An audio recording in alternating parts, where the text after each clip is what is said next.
تو آج کے اس تفصیلی مطالعے میں ہم حاجی شبیر احمد شکری کی ایک انتہائی کمال کی تحریر ایرانی جنگ کے شطرنج کی موریں کا گہرا تجزیہ کر رہے ہیں، اور ہمارا مشن جدید دور کی اس پیچیدہ عسکری حکمت عملی کو روایتی انداز میں نہیں بلکہ اسی ہزاروں سال پرانی ثقافت اور شطرنج کے کھیل کے تناظر میں سمجھنا ہے۔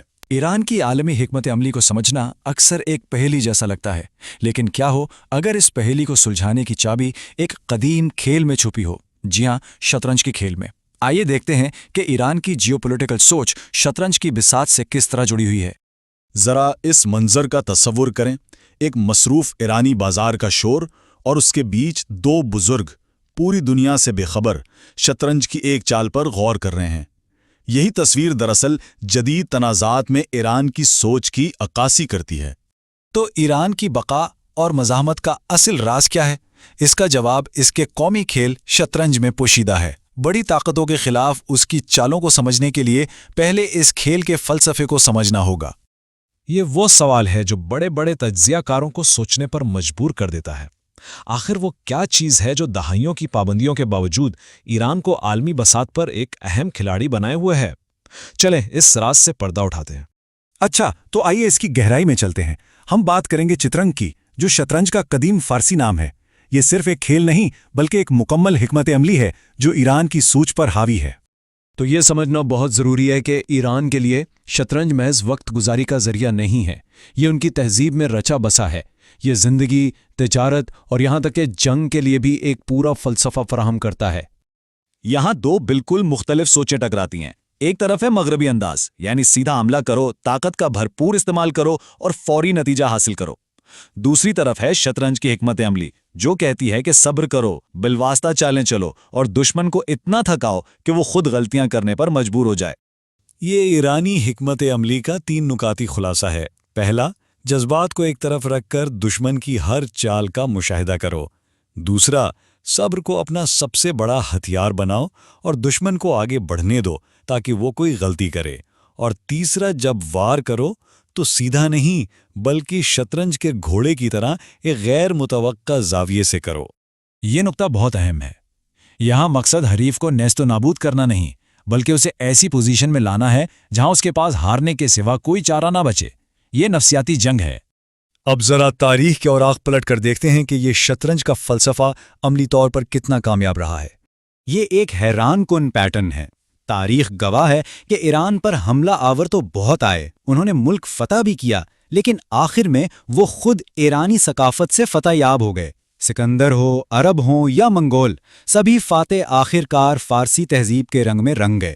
جسمانی شکست لیکن ثقافتی فتح۔ تو ان کی اس لچک کے پیچھے 3 بڑی وجوہات ہیں۔ ایک تو ان کا جغرافیہ، جو ایک قدرتی قلعے کی طرح ہے۔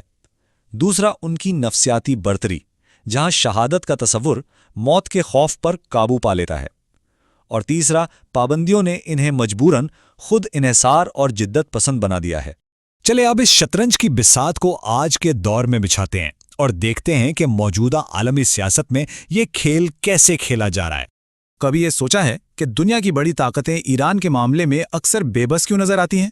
ایسا لگتا ہے کہ وہ جس چال کو بھی چلتی ہیں وہ الٹی پڑ جاتی ہے۔ اس کی وجہ شطرنج کی ایک خاص اصطلاح میں چھپی ہے۔ اسے کہتے ہیں زگ زوینگ۔ یہ وہ پوزیشن ہے جہاں کوئی بھی چال چلنا چال نہ چلنے سے زیادہ پورا ہو۔ ایران نے بڑی خوبصورتی سے اپنے مخالفین کو اسی صورتحال میں لا کھڑا کیا ہے۔ اگر وہ حملہ کرتے ہیں تو ایک لامتناہی جنگ کا خطرہ، اور اگر وہ خاموش رہتے ہیں تو ایران کا اثر و رسوخ بڑھتا ہے، گویا آگے کنواں پیچھے کھائی۔ اور آج کی بساط پر ایران کے مہرے کیا ہیں؟ اس کا پراکسی نیٹ ورک وہ پیادے ہیں جو دشمن کو اس کی سرحدوں سے دور الجھائے رکھتے ہیں۔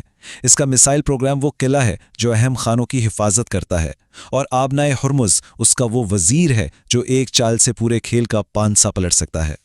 یہ مثال آبنائے ہرمز پر ایران کی حکمت عملی کو بہترین طریقے سے واضح کرتی ہے۔ انہیں کچھ کرنے کی ضرورت نہیں، صرف دھمکی ہی کافی ہے کہ وہ اس گزرگاہ کو بند کر سکتے ہیں اور مخالف پر دباؤ بڑھ جاتا ہے۔ یہ ایک خاموش ہے۔ لیکن بات صرف فوج، سیاست اور جغرافیہ پر ختم نہیں ہوتی۔ ایران کی اصل طاقت کو سمجھنے کے لیے ہمیں اس سے بھی گہرائی میں جانا ہوگا۔ ایران کی اصل طاقت نہ تو اس کے میزائلوں میں ہے اور نہ ہی اس کی پراکسیز میں۔ اس کی سب سے بڑی طاقت وہ ہے جو نظر نہیں آتی لیکن ہر شکست کے بعد اسے دوبارہ اپنے پیروں پر کھڑا کر دیتی ہے۔ اور وہ ہے اس کی روح فرہنگ، یعنی اس کی تہذیب، اس کی ثقافت کی گہری اور لچکدار روح۔ یہ طاقت آتی ہے ان کی خطاطی سے، ان کی مصوری سے، حافظ اور رومی کی شاعری سے، ان کی موسیقی اور ان کے فلسفے سے۔ یہی وہ جڑیں ہیں جو ہزاروں سال کے طوفانوں کے باوجود بھی ان کی شناخت کو قائم رکھے ہوئے ہیں۔ اور یہ مثال اس پوری بحث کا نچوڑ ہے۔ ایران کی روح اس آگ کی طرح ہے جو راکھ کے نیچے دبی رہتی ہے، بظاہر ٹھنڈی، لیکن ایک ذرا سی ہوا اور چنگاریاں پھر سے شعلہ بن جاتی ہیں۔ تو آخر میں ہم اس ایک سوال پر رکتے ہیں، اگر کسی قوم کی اصل طاقت اس کے ہتھیار نہیں بلکہ اس کا ہزاروں سال پرانا کلچر اور اس کا شطرنج جیسا اسٹریٹجک دماغ ہو، تو کیا ایسی قوم کو کبھی واقعی شکست دی جا سکتی ہے؟ BNN Baltistan News Network.